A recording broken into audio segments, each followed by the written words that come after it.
Episode के start में आयुमी you को लंच देती है, वही ऑमलेट राइस। यू कहता है मुझे लंच ले जाने की ज़रूरत नहीं अब, क्योंकि कोई लंच लाता ही नहीं है, सब कैफेटेरिया में जाके खाते हैं खाना। लेकिन आयुमी कहती है अब मैंने बना ही दिया है तो ले जाओ इसे।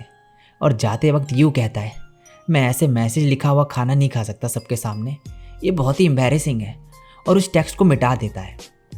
अब नेक्स्ट सीन में यू क्लास में पहुंचता है। टाकाजो कहता है तुम्हारा मूड ठीक नहीं लग रहा। यू कहता है मॉर्निंग में बस ऐसा ही रहता है मेरा। टाकाजो कहता है आज लंच में मैं तुम्हें एक लिमिटेड एडिशन बीफ टंग करी खिलाऊंगा, उसे खा के तुम्हारा मूड एकदम ठीक हो जाएगा। यू कहता है तुम टाइम पे पहुंच भी पाओगे वहाँ। टाकाजो कहता है मेरी एबिलिटी से ये बहुत ही आसान काम होगा। अब जैसे ही लंच होता है टाकाजो अपनी पावर का यूज़ करके डायरेक्ट कैफेटेरिया में भागता है, और नेक्स्ट सीन में यू वहाँ पर पहुँचता है और देखता है टाकाजो को जिसके खून निकल रहा होता है। वो कहता है मुझे लगता है कि तुम्हें अभी हॉस्पिटल ले जाने की ज़रूरत है। टाकाजो कहता है नहीं सब ठीक है, मेरे साथ ऐसा होता ही रहता है। यू अब करी खा रहा होता है और खा के कहता है इसे कहते हैं असली करी, और उसे वो बहुत ही ज़्यादा पसंद आती है। तभी टाकाजो को कॉल आता है और वो यू को कहता है हमारा साथी आने वाला है, हमें स्टूडेंट काउंसिल रूम में जाना होगा।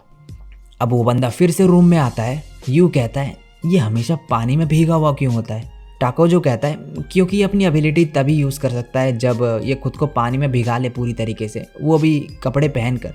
यू कहता है एक और डिफेक्टिव एबिलिटी।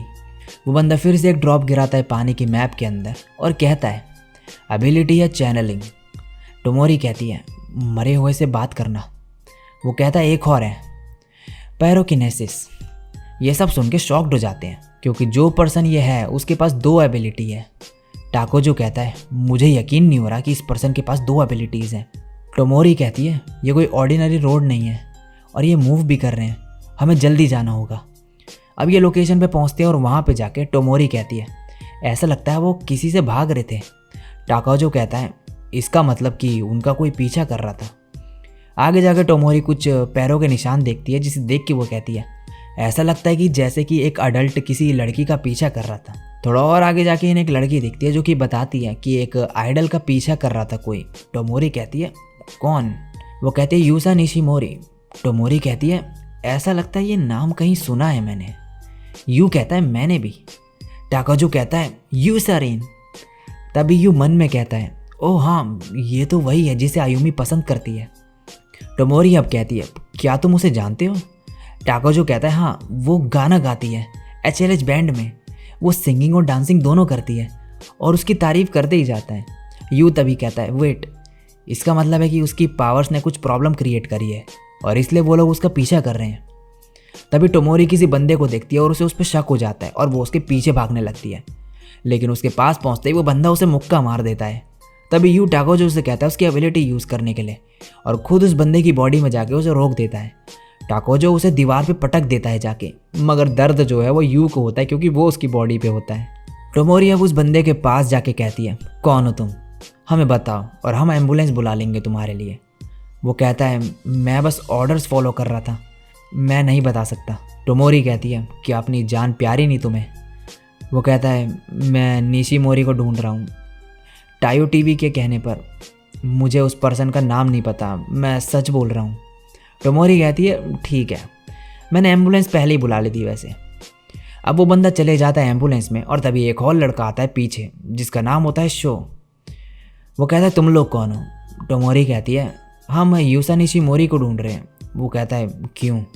टोमोरी कहती है पता नहीं, लेकिन उसका पीछा करा जा रहा है तो हमने सोचा हम उसे बचा लें।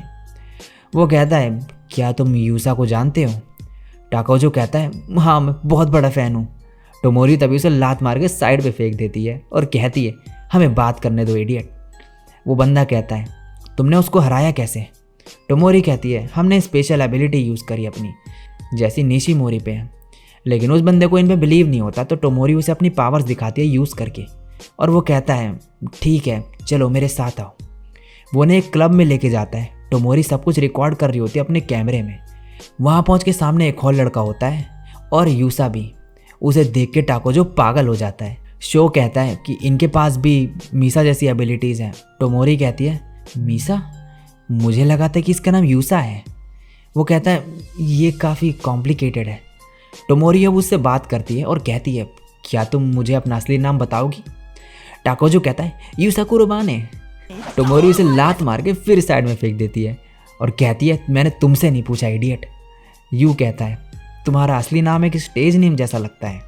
यूसा कहती है, हाँ लेकिन इसका मीनिंग है ब्लैक फैदर और ये एक आइडल के लिए ठीक नहीं है, तो उन्होंने मुझे दूसरा नाम दिया। टोमोरी कहती है, कभी कभी तुम कुरोबाने नहीं होती, क्या तुम्हें ये पता है? वो लड़का कहता है, नहीं। ये लेकिन तुम्हें कैसे पता? टोमोरी कहती है, मैंने तुमसे नहीं पूछा। यूसा कहती है, ऐसा है, शायद स्लीप वॉकिंग है ये। मैं सो जाती हूँ और फिर जब उठती हूँ तो मैं किसी दूसरी जगह पर होती हूँ। डॉक्टर ने कहा कि मुझ में शायद बहुत सारी पर्सनैलिटीज़ हों। टोमोरी कहती है, ऐसा कुछ नहीं है। और फिर वो बाकी सबको बताती है कि इसकी एबिलिटीज़ है कि ये किसी मरे हुए इंसान को अपनी बॉडी में ला सकती है और शायद जो मीसा नाम की लड़की है वो इसकी बॉडी में आ रही है। वो लड़का बताता है कि मीसा इसकी बड़ी बहन थी जो 6 महीने पहले मर गई थी एक एक्सीडेंट में। तभी यूसा की बॉडी में मीसा आ जाती है और कहती है, बेवकूफ़ो, मेरे बारे में एक स्ट्रेंजर से बात करना बंद करो। और उसका एटीट्यूड बिल्कुल यूसा से अपोजिट होता है और बहुत ही ज़्यादा गुस्से वाला होता है। वो अपनी एबिलिटी से हर जगह आग लगाने लगती है, मगर फिर उसे रोक भी देती है। टोमोरी तभी कहती है, तो यूसा तो मैं खुद नहीं बुला सकती, तुम्हें खुद ही आना पड़ता है उसकी बॉडी में। यू कहता है, एक और डिफेक्टिव एबिलिटी। टोमोरी फिर कहती है, तो यूसा के पास एबिलिटी है मरे हुए इंसानों को अपनी बॉडी में लाने की और तुम्हारे पास किसी भी चीज़ पे आग लगा देने की, तो तुम्हारा इन दोनों से क्या रिश्ता है? मीसा कहती है, ये मेरे फ्रेंड से पुराने। टोमोरी कहती है, क्या तुम्हें पता है कि तुम्हारी बहन का पीछा क्यों किया जा रहा है? पीछे खड़ा लड़का कहता है, इसकी वजह से। एक दिन यूसा गलती से इसे ले आई थी सेट से। ये एक बड़े टीवी प्रोड्यूसर का है और उसने इसके कुछ टेक्स्ट पढ़ लिए थे। उसमें कुछ कंपनी के घपले और कई गंदे काम की बातें थी और ऐसी चीज़ें थी जिससे पुलिस अरेस्ट कर सकती है उसे। टोमोरी कहती है, उन्होंने तुम्हें जीपीएस से ढूंढ लिया होगा शायद कि तुम कहाँ पर हो, और अगर तुम फ़ोन वापस भी कर दो तो भी ये सेफ़ नहीं होगा तुम्हारे लिए, और अगर हम ये पुलिस को देंगे तो यूसा को इंडस्ट्री से निकाल दिया जाएगा। मीसा कहती है, मैं उन सबको जला दूंगी। टोमोरी कहती है, बेवकूफ़, इससे तुम्हारी बहन ही अरेस्ट हो जाएगी। और इन दोनों के बीच बहस होने लगती है। टोमोरी फिर कहती है, शांत हो जाओ, तुम अपनी बहन को बचाना चाहती हो ना, तो अगर हम एक साथ काम करें तो हम बदला ले सकते हैं इनसे। मीसा फिर मान जाती है। टोमोरी कहती है, तुम दोनों को भी हमारी मदद करनी पड़ेगी, और वो भी मान जाते हैं। तभी यूसा अपनी बॉडी में वापस आ जाती है और कहती है, क्या मैं फिर से सो गई थी? टोमोरी कहती है, हाँ तुम काफ़ी थक गई होगी, मार्शमैलो खा लो थोड़े। और फिर कहती है, हमें तुम दोनों को कुछ फायर प्रूफ कपड़े दिलाने होंगे। अब नेक्स्ट सीन में ये उन्हें कॉल करके बुलाते हैं और ये जो 2 लड़के होते हैं इस प्रोड्यूसर के आदमी को साइड कर देते हैं और खुद वहाँ पे खड़े हो जाते हैं उनकी पोजीशन में। यूसा वहाँ पर आ जाती है। वो बंदा कहता है, मेरा फ़ोन वापस करो। यूसा कहती है, अगर मैं इसे कर दूँ वापस तो क्या फिर मुझे परेशान नहीं करोगे तुम? वो कहता है, कुछ भी हो, तुम्हारा अब कोई फ्यूचर नहीं है इस इंडस्ट्री में। यूसा कहती है, मेरा कोई फ्यूचर नहीं है। तभी मीसा उसकी बॉडी में आ जाती है और कहती है, जिसका फ्यूचर नहीं है वो तुम हो। और जो उसके फ्रेंड्स पीछे खड़े थे उन पर आग लगा देती है उस बंदे को डराने के लिए। वो कहता है, ये हो क्या रहा है? कौन हो तुम? तुम यूसा ही हो ना? मीसा कहती है, हाँ, और कौन होगी मैं? और उसे और डराने के लिए यू उसके एक आदमी की बॉडी में जाके अपने पैरों पर ही चाकू मार देता है और पहले की तरह दर्द यू को होता है। फिर टाकोजो आके एक और बंदे को वहाँ से साइड फेंक देता है और मीसा ऐसे दिखाती है जैसे वो ये सब कर रही हो और उसकी तरफ बढ़ने लगती है। वो कहता है, प्लीज़ रुक जाओ। वो फिर उसे मारने की एक्टिंग करती है और टोमोरी अपनी एबिलिटी यूज़ करके उसे मार देती है। वो कहता है, आखिर ये हो क्या रहा है? मैं हार मानता हूँ, माफ़ कर दो मुझे। मीसा उसे उसका फ़ोन दे देती है और कहती है, ये इस बार वापस कर रही हूँ, लेकिन अगली बार मैं नहीं छोड़ूंगी तुम्हें। और वो बंदा वहाँ से भाग जाता है। नेक्स्ट सीन में मीसा अब इनसे कहती है, उस प्रोड्यूसर को लगता है कि यूसा ने ये सब किया तो अब वो उसको कभी परेशान नहीं करेगा। टोमोरी कहती है, अब ये सब ठीक नहीं हुआ है, मैं चाहती हूँ कि तुम हमारे स्कूल में आ जाओ और हमें ज्वाइन करो। शो कहता है, वो ऐसा क्यों करेगी? टोमोरी कहती है, अगर साइंटिस्ट ने इसे पकड़ लिया तो इसकी लाइफ ख़त्म हो जाएगी। मीसा ये करने के लिए मान जाती है। वो दोनों लड़के बोलते हैं अगर यूसा की पावर चले जाएगी तो क्या इसका मतलब है कि मीसा भी चली जाएगी? टोमोरी कहती है हाँ, वैसे भी वो मर गई है तो ये अच्छा ही है कि तुम उससे मिल भी पा रहे हो। शो बहुत ही ज़्यादा गुस्से में आ जाता है ये सुन के। दूसरा बंदा लेकिन उसे रोक देता है और शांत होने को कहता है। शो कहता है कम से कम बोलने तो दो कि मैं इसके बारे में कैसा फील करता हूँ। इसके बाद वो सभी वहाँ से चले जाते हैं। वो कहता है मैं कैसे कहूँ, लेकिन मीसा समझ जाती है कि वो उसे पसंद करता था। वो कहता है कि हाँ मैं तुम्हें पसंद करता था लेकिन बता नहीं पाया कभी। हमारी मोटरसाइकिल एक्सीडेंट में मुझे बस थोड़ी सी चोट आई, मैं ही था जिसने तुम्हें मारा। और रोने लगता है मगर मीसा उसे समझाती है और कहती है सब मेरा ही करा कराया है, रो मत, अब मेरे बारे में भूल जाओ और कल से एक नई लाइफ जियो।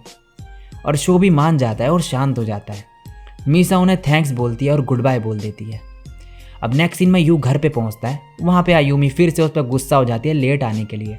यू फिर कहता है कि स्टूडेंट काउंसिल में थोड़ा बिजी हो गया था वो। और आयुमी कहती है तुम जब भी ये बोलते हो तो मैं कुछ बोल ही नहीं पाती फिर। इसके बाद यू कहता है आज खाने में क्या बनाया? आयुमी बोलती है स्पेशल स्पेगेटी मीट सॉस के साथ। और यू फिर से मुंह बना लेता है। इसके बाद टीवी पर म्यूजिक सुन के आयुमी कहती है HLH है ये, और देखने चले जाती है। यू वहाँ पर आके कहता है वाओ ये तो वही है जिससे मैं आज मिला था। आयुमी कहती है तो तुम यूसारीन से मिले थे सच में? यू मन में कहता है किसी ने मुझसे छुपाने के लिए नहीं कहा था तो शायद मैं इसे बता सकता हूँ। और कहता है वो मेरे स्कूल में आ रही है कल। आयुमी कहती है मुझे तो बहुत ही जलन हो रही है, क्या मैं भी उससे कभी मिल पाऊंगी? यू कहता है शायद हाँ। और आयुमी की नाक से खून निकलने लगता है। यू उसकी नाक पोंछता है इसके बाद। और आयुमी जो है अभी भी बहुत ही ज़्यादा एक्साइटेड होती है ये सुन के।